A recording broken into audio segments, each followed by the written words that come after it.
Hello సహోదరులారా, మీరు బాగున్నారు కదా? సరే, నేను కూడా బాగున్నాను. సరే, యేసు ప్రభువులో జీవం ఉన్నదా లేదా? ఈ జీవం చాలా ముఖ్యమైన విషయం. ఇది చాలా జాగ్రత్తగా వినాలి. యేసు ప్రభు కొన్ని దగ్గర యోహాను సువార్తలో చెప్పవలసిన విషయం ఏంటంటే, నేనే సత్యం, నేనే జీవం, నేనే మార్గం అన్నారు. ఖచ్చితంగాను నేనే నేనే నేనే అని చెప్పడం అనేది ఎవరూ చెప్పలేదు, ఎందుకంటే వాళ్ళ జీవం లేదు కాబట్టి. యేసు ప్రభువు చెప్పారు పక్కాగాను. ఆయన్ని చంపిన, ఆయన్ని పొడిచిన, ఆయన్ని బూడిచ్చేసిన నిజం చెప్పాడు. మరి ఆ నిజం చెప్పబట్టే ఈ రోజుని చాలామంది ఆయన నామంలో బ్రతుకుతున్నారు.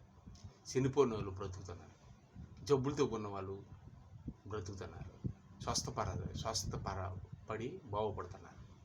ఇలాగా ఆయనలో నిజమైన జీవం ఉన్నది. అది నిజమైన ద్రాక్షవల్లి మీరు తీగలు మీరు నాలో అంటుకుంటే కానీ మీరు ఫలించరని యేసు చెప్పాడు. ఇక్కడ విషయం ఏంటంటే కొంచెం జాగ్రత్తగా ఆలోచించాలి. దేవుడు ఒకటే అయినప్పుడు అది దేవుడు ఇది దేవుడు అని ఎడిపెడితే అదే మొక్కువచ్చు కదా. దేవుడు ఒకడే, ఎడిపెడితే మొక్కిదే మరి ఒకటి మనం మరిసిపోతున్నాం. సాతాను భూమి మీద ఉంది, దానికి నరకం ఉంది. దేవుని తప్పించి నామం మార్చినా ఏది మార్చినా సాతాను మనిషిలోకి వచ్చేస్తుంది. ఎందుకంటే దేవునికి ఆయన దానికి కమిట్మెంట్ అది. సాతాను చీకటి చేత ఎందుకు చాలామంది తాయితులు కట్టుకుంటారు. ఇవి తాయితులు కట్టుకుని వెళ్తుంటారు దెయ్యాలు పడుతున్నాయని. అవి ఆత్మలే, వాటికి నరకం ఉంది. అవి దేవుని తిరిగి వెళ్ళక అవి జీవం వాటికి లేదు, నిత్యజీవం లేదు. ఒకరోజు అగ్నిలోకి వెళ్ళాలి. నిత్యజీవం అనేది ఏంటంటే యేసు ప్రభు, ఆయన పరలోకం అయింది. నా తండ్రి యందు నేను, నా యందు నీ తండ్రియు ఏకమై ఉన్నామనే విషయం మీకు తెలుసా అని అంటాడు. ఏకమై ఉన్నాడు. తండ్రి ఎవరు ఇంతకీ? చిన్న ఎగ్జాంపుల్ చెప్తాను.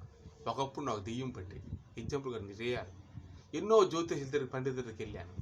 రాత్రి నాకు కళ్ళు వచ్చేసాయి భయంకరమైనవి. సినిమాలు చూసినట్టే రకరకాల స్టోరీలు ఎలాగ వచ్చేస్తానే. ఒక కథ రాయాలంటే ఒక రచయిత ఎంతో కష్టపడాలి.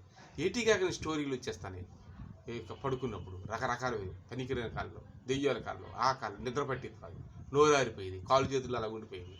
అది దెయ్యం, నోరు ఆరిపోతుంది. మనకి ఆత్మ ఉంది, దురాత్మలు మనమే పడతాయి, అట్లా కోరిక ఉంది. అది చాలా జాగ్రత్తగా మనం గమనించాలి. ఇక్కడ యేసు ప్రభు ఒక పరిశుద్ధాత్ముడు. ఇవన్నీ దురాత్ముడు. వీటికి నరకం అనేది ఉంది. దేవుడే దాన్ని త్రోయబడింది. దానికి నరకంలో వేయడానికే. ఇంకా ప్రకటన గ్రంథంలో చూసుకుంటే 7 కొమ్ముల ఘటసర్పం అనేది భూమి మీదకి వస్తుంది. అది సముద్రంలో వచ్చి ప్రతి మనిషిని భయపెడుతుంది. 660 ముద్ర వేసుకుంటే కానీ ఎవరికి రాసనివ్వరు. ఇక్కడ ఒకే సాతాన్ని నమ్ముతారు. ఇక్కడ దేవుడు నమ్మనివ్వరు. ఇది వీళ్ళకి తెలియని రీతిలో వీళ్ళు దేవుడు అది దేవుడు అని నమ్ముకొని ఈ మనుషులు వాళ్ళంతా వాళ్ళే పుడుచుకుంటారు. దేవుడు రాకడే వచ్చేటప్పుడు ఆయనతో వెళ్ళిపోయినప్పుడు తర్వాత ఈ సాతాను తనకు ఇవన్నీ జరుగుతుంటాయి. అది ప్రకటన గ్రంథంలో రాశాడు. యేసు మేఘారుడే వచ్చును, ప్రతి ఒక్క నేత్రములు చూసును, మృతులైన వారు మొదట లేస్తురు అని ఉంది.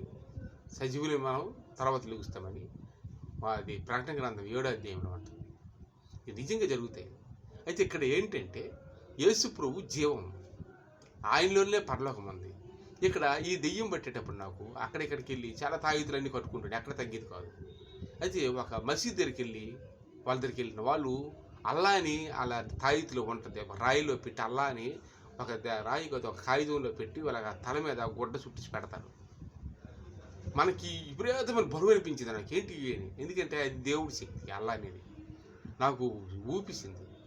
అంటే నాలో సాతాను ఉంది కాబట్టి అప్పుడు నోరారిపోయింది, భయంకరంగా ఉంది. అది బయటికి వెళ్ళిపోయింది. వాళ్ళు అల్లాని ఇలా మీద పెట్టి ప్లేట్ చేశారు. తర్వాత నేను భీములపట్నం వెళ్ళాను. పాస్టర్ గారు, దెయ్యాలు తీసిన పాస్టర్ గారు అన్నారు. ఆయన యేసునామంలో నువ్వు పో అనేసరికి వెళ్తే సేమ్ అల్లా వచ్చినట్టే దేవుని పరిశుద్ధాత్మ దేవుడు నాకు మీదకి వచ్చిన తర్వాత సాతాను సైడ్కి వెళ్ళిపోయాను. అంటే ఇక్కడ అల్లా అనేది కూడాను యేసు తండ్రి ఆయనే. ఖురాన్లో ఉంది. వాళ్ళ అల్లా దేవునితో వచ్చును, దేవునితో వెళ్ళినని వాళ్ళ గ్రంథం ఉంది. యేసుప్రభు అంట దేవునితో వచ్చి దేవునితో వెళ్తాడంట. వాళ్ళు ఇక ప్రవక్తని యేసుప్రభు నమ్ముతారు. అంటే ఇక్కడ అసలు ఒరిజినల్ అయింది ఆదాము అబ్బాయి. మనకు తెలిసి స్టోరీ పక్కన పడదు.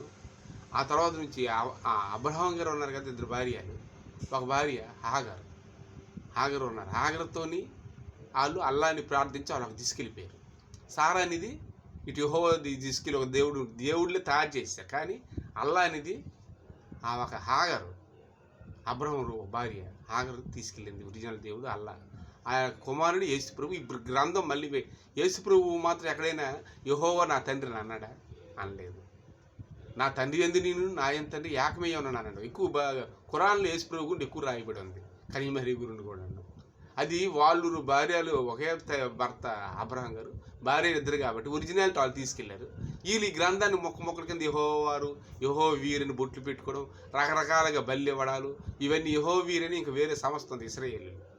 యేసుప్రభు నాకు పూర్తి నమ్మరు. ఇలాంటివన్నీ గలిబిలు అయిపోగానే అల్లా కరెక్ట్, అల్లాతో పాటు యేసు వచ్చి వెళ్తారని అది గ్రంథం కరెక్ట్. వాళ్ళందుకే ఈ పూర్తి ప్రవక్త అని వదిలిస్తారు యేసుప్రభుని. కానీ అల్లాని నమ్ముతారు వాళ్ళు. కానీ దేవుడు తండ్రి ఆత్మ ఈ కుమారులకు ఒకడే దేవుడు, ఎంతమంది లేరు. అది ఆయనలో ఆత్మ ఉంది, ఈయనలో ఆత్మ. ఈయన ఆత్మ దెయ్యాలు జడుస్తాయి అల్లా ఆత్మకును యేసుప్రభు ఆత్మకి, దేనికి జడవు. అందువల్ల వాళ్ళ దేవుడు ఒకటే. తండ్రి యందు నేను నా తండ్రి ఏకమై ఉన్నామంటాడు ప్రభు. ద్రాక్షమల్లి తీగలు మనం కూడాను, తీగులు మనం, ద్రాక్షమల్లి తండ్రి. మనం నమ్మితే ఆయనలో ఆత్మకి వెళ్తుంది. తండ్రి ఆత్మ కుమారులో ఉంటుంది యేసుప్రభులో. యేసుప్రభు ఆత్మ మనలో ఉంటుంది, మనం ఆయన ఎందు ఉంటాను, కనెక్ట్గా ఉంటాను. చాలా జాగ్రత్తగా ఉండాలి.